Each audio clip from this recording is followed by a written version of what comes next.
ګرانو کتونکو سلامونه کوم. الف خان شیرپویم کیمرامین را سیاسر خان دی. دا مخال زه د تنګي نمبر 1 سکول کې موجود یم چېرته چې جمعیت علما اسلام نن د خپل سیاسي قوت مظاهره کوي او دغه کې به د ټیکټونو اناونسمنټ هم کوي چې پی کې 62 دپاره دوی امیدوار څوک دی، پی کې 63 دپاره دوی امیدوار څوک دی. صوبایي امیر به راځي کیدی شي چې د پی کې 64 او 65 دپاره هم په دغه کې اعلان وکړي. تر دې وخته پورې جمعیت علما اسلام د خپل کینډیډیټو واضح اعلان نه دی کړی چې زموږ کینډیډیټ به څوک وي.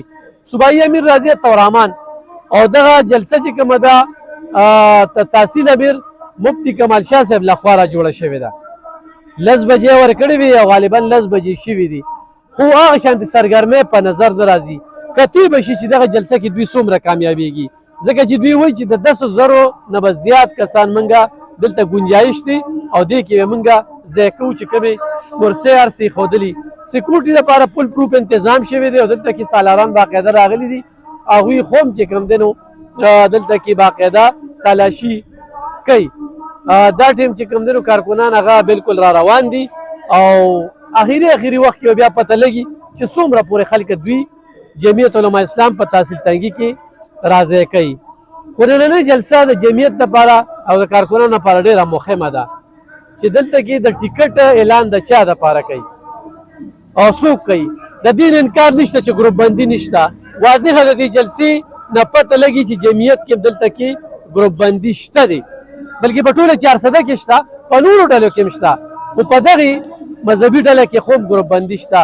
نو چې اوس کوم خلک کامیابیږي تاسو ګورئ چې باقاعده کارکنان دې وخت کې را روان دي او راځي په رشکو کې او په موټرو کې. نو خو دلته تقریرونه چې کوم دي نو باقاعده شروع دي او عطاالرحمن صاحب څه ټیم راځي، خو دا به د 2 بجو پورې وي.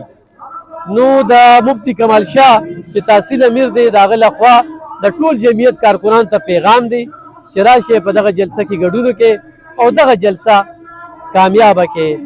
خو تر دې وخته پورې چې 10 بجو نه موږ ریکارډینګ کوو نو دا 10 منټه کم 11 دي، خو جلسه کې هغه شانتې سرګرمي چې کومه ده هغه په نظر نه راځي، چونکې نننۍ جلسه د جمعیت د تحصیل تنګي دپاره ډېره مهمه او اخمه ده.